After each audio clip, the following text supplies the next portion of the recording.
Hello friend, मेरा नाम सत्य कुमार फोटोशॉप एडिटर है। आप मेरे चैनल को सब्सक्राइब करेंगे, आपको बहुत सारे फोटोशॉप ट्यूटोरियल मिलेंगे। Thank you for watching and subscribe for YouTube channel PhotoshopTrainingChannel.com.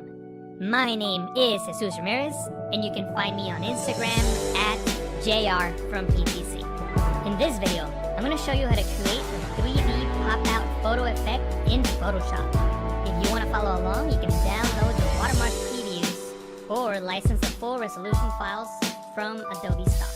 You can find the links to these images right below this video in the description. We're going to start out with these two layers, the photo frame background and the snow border.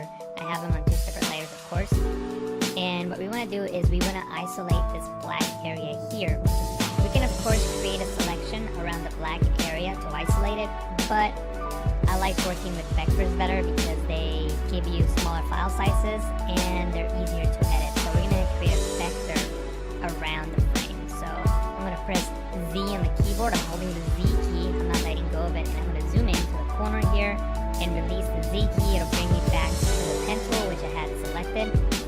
Make sure that you have shape on the options panel on the drop down. Click on one corner. Click on the next. Hold the space bar. Pan down.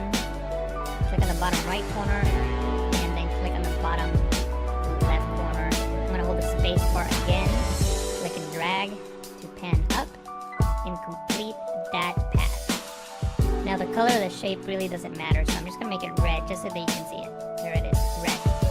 What I'm going to do now is enable the layer of the snow border. I'm going to click and drag her up to the top of the layers panel. And I'm also going to double tap here on the zoom tool just so we can see the image at 100%. And actually, now that I'm looking at it at 100%, I'm actually going to right click on it and choose fit on screen so that I can see the entire composition. Then I'm going to now you don't have to be very precise at this moment. You can just click and drag and we'll worry about the details later. So we're just gonna select her as quick as we can. So I'm just clicking and dragging and notice that my selection is that.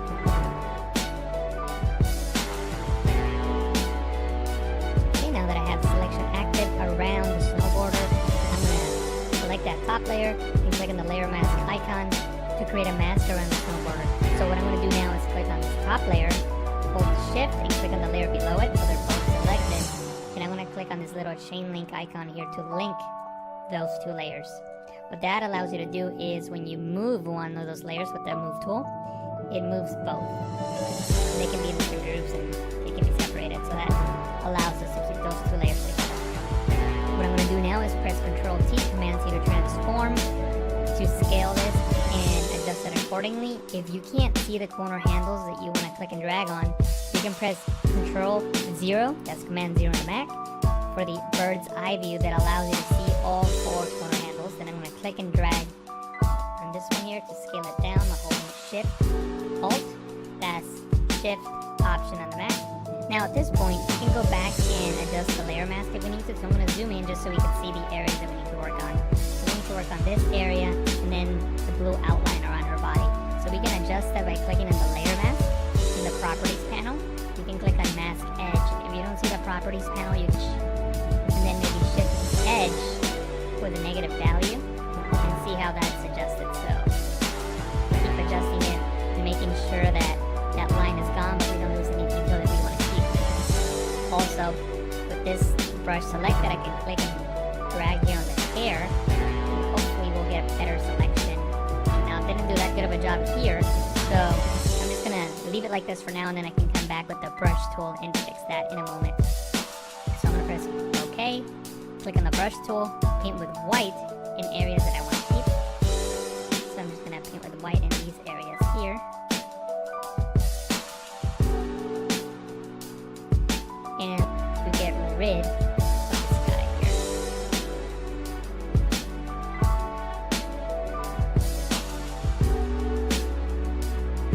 And I'm not going to take the time to do so now.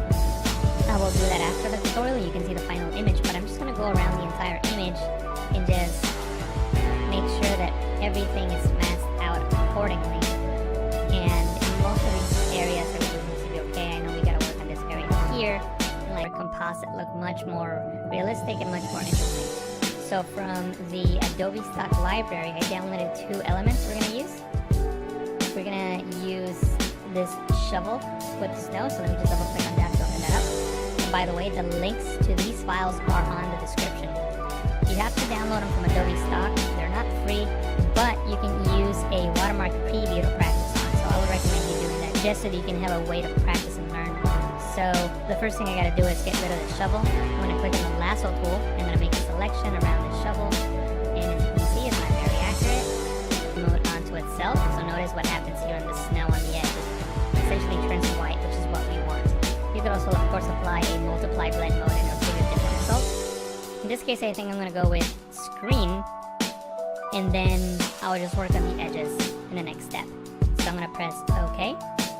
And what I'm going to do now is go into Image, Adjustment, Levels, and bring the levels to the right, the dark values to the right, so we have more contrast between the snow and the ground. And remember, we're going to be making a selection. Anything that's white in this screen will be selected, anything that is black will be deselected.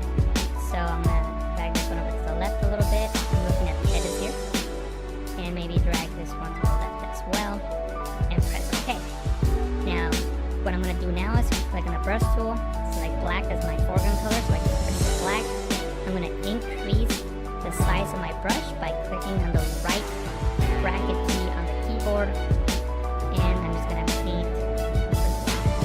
And again, you don't have to be very accurate. As long as you get close enough, it should be good. And I'm just painting these pixels away, which represent floor. And once again, I'm going to go into Image, Adjustment, Levels, and darken up some of the darker pixels and brighten up the midtones a little bit. And press OK. So this selection looks like it'll work. So I'm going to press Control, Command on the Mac, click on the blue copy icon to make a selection around it. Go back into the Layers panel. On the background layer, which is the only layer that we have in this document, I'm going to click on the new layer mask icon.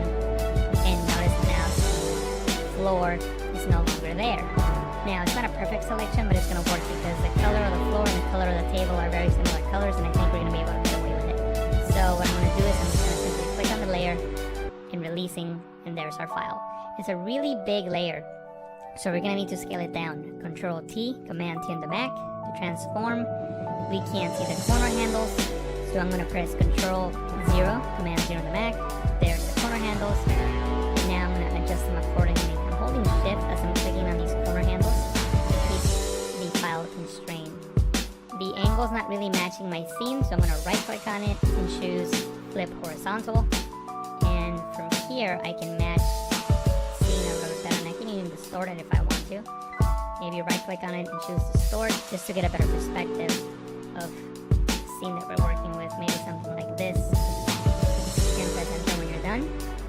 Now that we have this file in place, I'm going to press V on the keyboard, right click, flip to screen.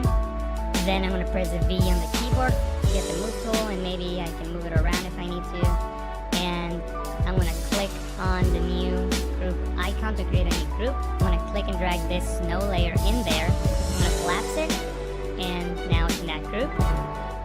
Next, I'm going to hold Alt, Option on the Mac, and click on the layer mask icon to create a black layer mask which hides everything. Then, with the brush tool, I can paint with white on this layer mask to start revealing some of that snow. So I'm going to use the bracket keys on the keyboard as I work to increase and decrease the size of my brush.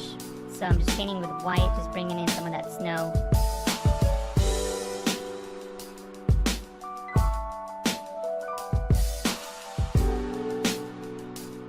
And if you make a mistake, you can press X on the keyboard, paint with black, and maybe shape snow a little bit better. Maybe something like that. What we're going to do now is work with different elements. So I'm going to open up the Libraries panel, and I'm going to open up this file here, which is these snow elements that were also downloaded from Adobe Stock. By the way, if you don't have Photoshop CC, you won't have the Libraries panel, but you can still download the watermark previews onto your desktop and bring them into Photoshop as you would any other image. So you can still work with the previous.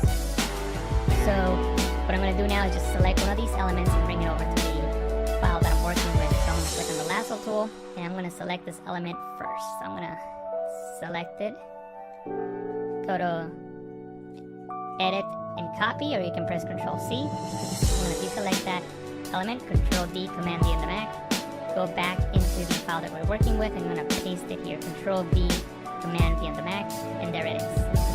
As you can see, it's a high resolution file, which is good. I'm going to change the blend mode to screen so the black pixels disappear and we only keep the bright pixels. In this case, it's no. Then I'm going to press Ctrl T, Command T to transform, Ctrl 0, Command 0 for bird's eye view, and I'm going to scale this element down. I'm going to press Ctrl 0, Command 0 again, zoom back in, and I'm going to just rotate it and make it fit accordingly. Now in this case, I'm going to flip it horizontally. So right click on it, flip horizontally, and keep rotating it. So maybe something like this.